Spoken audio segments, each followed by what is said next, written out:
Denis memang sudah bertekad untuk menjadikan Nike sebagai calon istrinya, bukan sekedar pacar biasa. Tapi Denis juga tak bisa mengabaikan Bu Santi yang sudah menyerahkan segalanya pada Denis. Walaupun itu mungkin karena sebagai protes kepada orang tuanya yang akan menjodohkannya dengan lelaki tua itu. Tapi meski keputusannya itu sebagai protes pada keinginan orang tuanya yang akan menjodohkan dengan seorang lelaki tua, kenapa justru Denis yang dipilih? Bukankah banyak cowok lain yang bisa ia pilih? Kenapa justru Denis yang dipilih? Tentu ada sebabnya. Dan Bu Santi sudah berterus terang bahwa ia sudah jatuh hati pada Denis. Karena itulah, ia memutuskan untuk menyerahkannya padanya miliknya itu tanpa pamrih.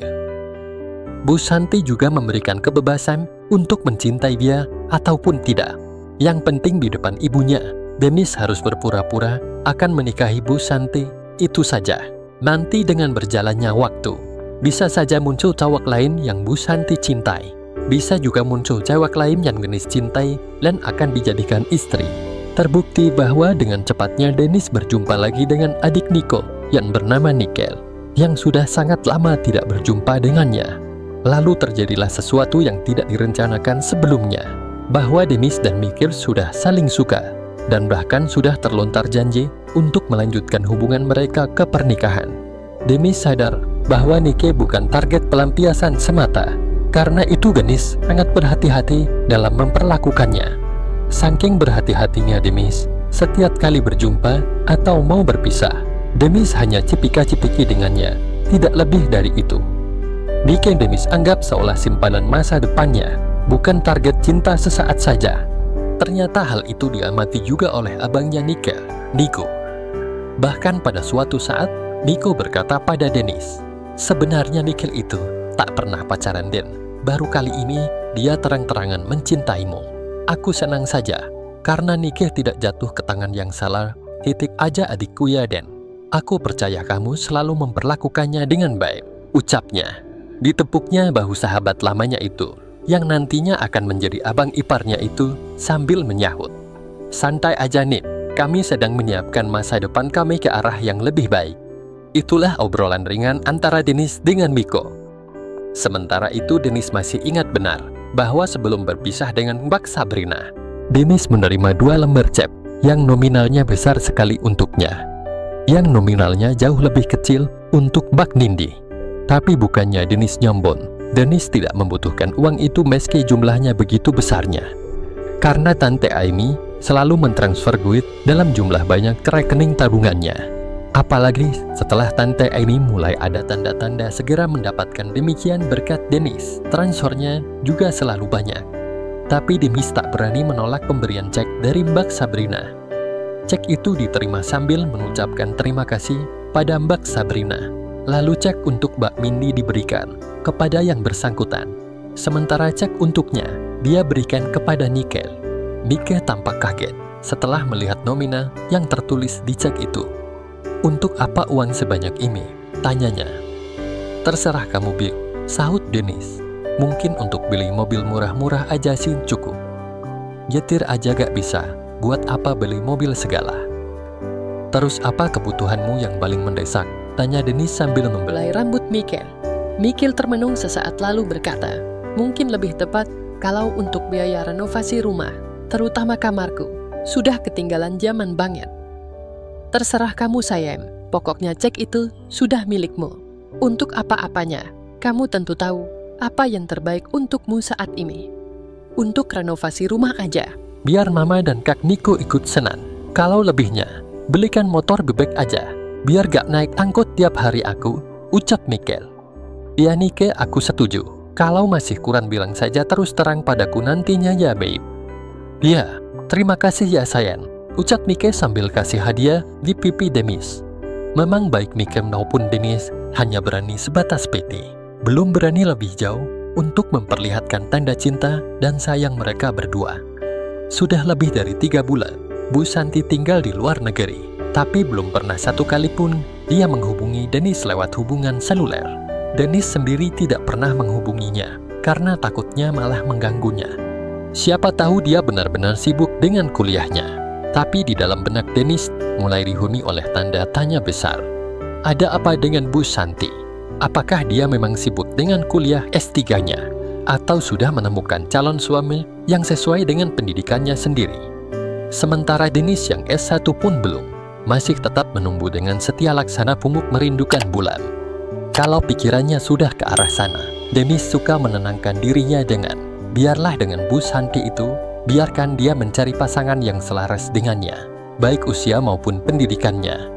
Aku bisa move on darinya kapanpun aku mau, ucap Dennis dalam hatinya. Hari demi hari pun berputar dengan cepatnya, sampai pada suatu sore. Sore itu Dennis baru selesai kuliah dan menuju tempat mobilnya diparkir di pinggir jalan.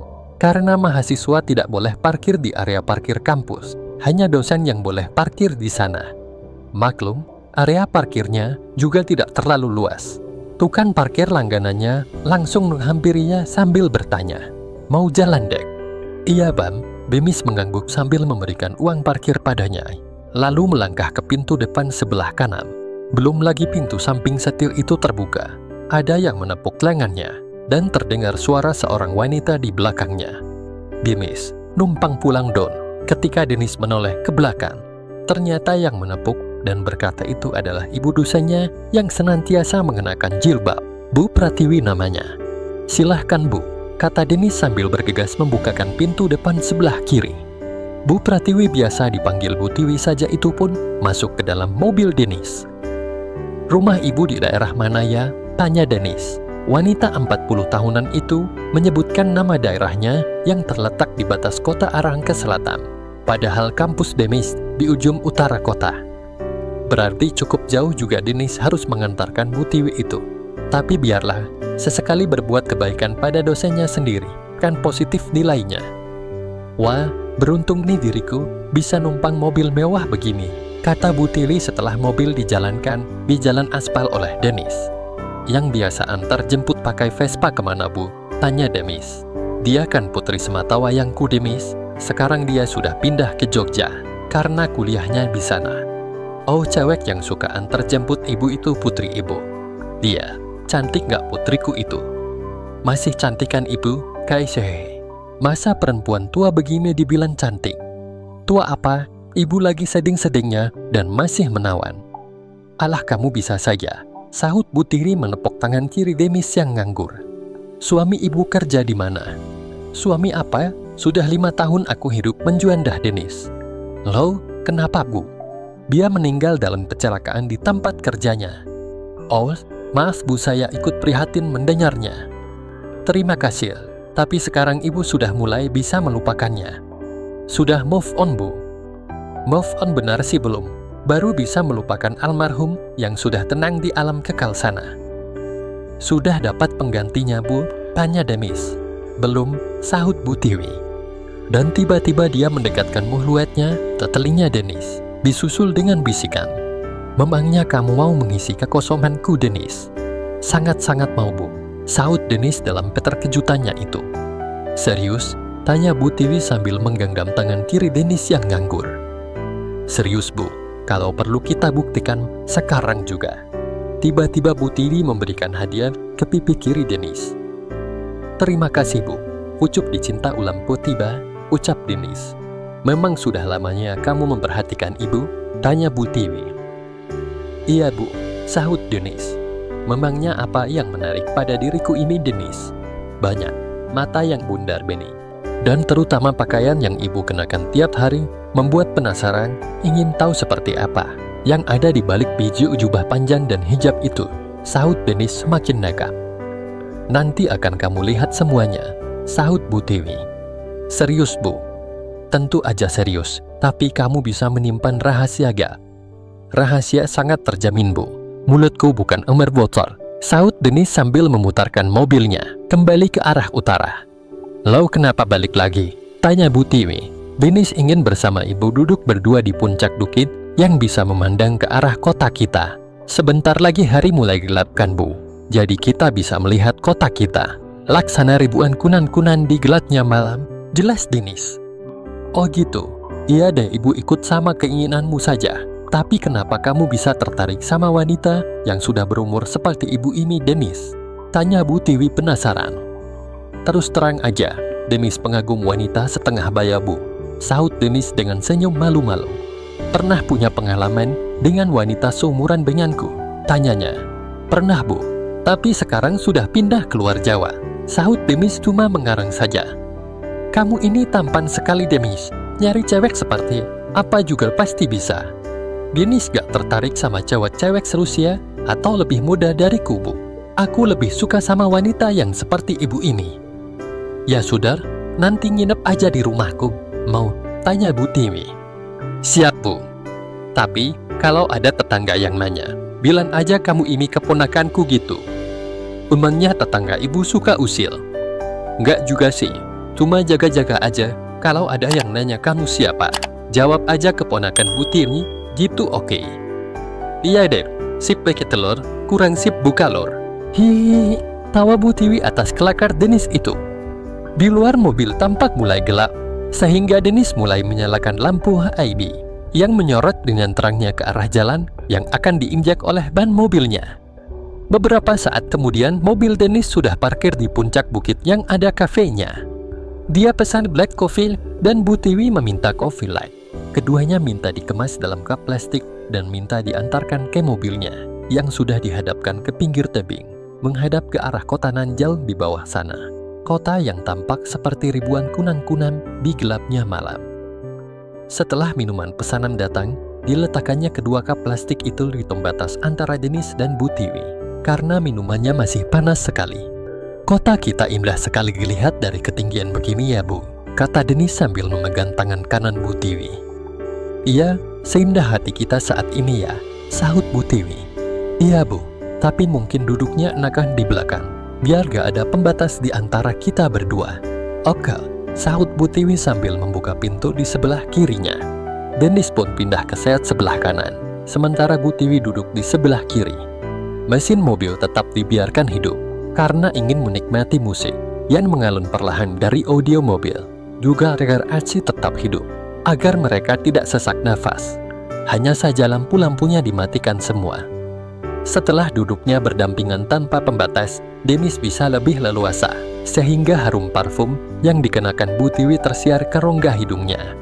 Memang di puncak bukit ini, banyak sekali pasangan yang sengaja melakukan sesuatu di dalam mobilnya masing-masing. Maka Denis pun tak ragu untuk memulainya pada Bu Tiwi, yang disambut dengan semang hati oleh dosennya itu. Setelah sekian lama, Bu Tiwi berkata, pertanda perempuan setengah baya ini sudah terbawa suasana romantis saat itu. Ayo kita ke rumahku aja sekarang. Nanti di rumah akan kuberikan semuanya untukmu, ajak Bu Tiwi pada Denis. Iya, Bu, sahut Denis sambil melompat ke depan lewat celah dua set depan. Bu Tiwi pun ikut-ikutan pindah lewat celah di antara kedua set depan. Kopinya masih hangat, Denis, kata Bu Tiwi sambil membuka tutup cup kopi latte-nya, lalu menegut isinya tanpa sedotan. Denis pun melakukan hal yang sama. Tak lama kemudian, mobil Denis sudah menuruni bukit itu di atas jalan yang berkelok-kelok. Sebenarnya aku tadi masih seneng mainin itu, Ibu, kata Denis di belakang setir mobilnya. Nanti di rumah, mau diapain juga terserah kamu. Yang penting jaga rahasia kita ya. Kalau bocor keluar, Ibu bisa dipecat dari kampus. Tenang, Gur, di kampus kita malah harus saling cuek-cuekan, supaya kita tidak dicurigai. Kalau ada yang perlu kita bicarakan, bisa lewat handphone kan? Oh iya, kalau mau ketemuan kita pakai WA aja nanti ya. Tapi namamu akan ku-saving sebagai nama cewek. Dan nama ibu akan ku-saving sebagai nama cowok. Iya, di kampus kita gak usah komunikasi sama sekali, Bifon aja komunikasinya, kata Bu Tiwi. Di dalam kompleks perumahan itu kan bu rumahnya? Tanya Denis sambil menunjuk ke gerbang sebuah perumahan yang berbentuk gapura dan sudah dekat dengan mobilnya. Iya betul, sahut Bu Tiwi. Setelah memasuki gerbang berbentuk gapura itu, Bu Tiwi berkata, lurus aja terus, nanti setelah mentok belok ke kanan. Siap, Bu. Ternyata rumah Bu Tiwi di komplek perumahan sederhana itu bukan rumah besar, mungkin TP 40-an, kamarnya pun hanya satu. Sementara di ruang tengah, hanya dihampari permadani besar, tiada kursi maupun meja. Setelah mengunci pintu depan, Bu Tiwi mengajakku masuk ke dalam kamarnya. Sederhana sekali rumahku kan, tapi sebenarnya rumah utama aku bukan di sini, kata Bu Tiwi. Rumah utama ibu di mana? Tanya Demis. Bu Tiwi menyebutkan nama sebuah kota yang jaraknya sekitar 60 km dari kota ini.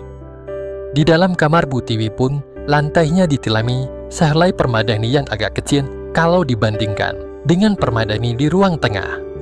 Di atas permadani itulah Bu Tiwi duduk sambil mempersiapkan diri untuk acara ritualnya dengan Denis. Setelah melepaskan sepatu dan kaos kakinya, Denis duduk di samping Bu Tiwi di atas permadani tebal itu. Tempat tidurku sudah agak reot, kata Bu Tiwi. Kerjanya di sini aja ya, kata Bu Tiwi perlahan. Iya Bu, sahut Denis. Bersama Bu Tiwi sih di atas rumput juga pasti menyenangkan, bisik Denis. Kamu suka outdoor? Iya Bu, tapi belum kesampaian. Nanti kalau di kampungku kita bisa outdoor, tapi ibu juga belum pernah mengalaminya sih. Iya Bu, kapan-kapan kita main ke kampung ibu ya, kata Denis sambil terus berusaha membuat Bu Tiwi senang. Malam itu Denis menginap di rumah Bu Tiwi, dan malam itu mereka berdua terus saja kerja dan kerja sampai pagi menjelang. Karena Denis memang sudah sangat berpengalaman, tentu saja Bu Tiwi sangat bahagia sekali. Dan sejak itu Bu Tiwi selalu meminta pada Denis untuk selalu meluangkan waktu untuknya. Semoga saja aman, tidak ada yang tahu, sehingga Bu Tiwi tidak dipecat. Amin. Bersambung, lanjut ke episode selanjutnya ya. Terima kasih.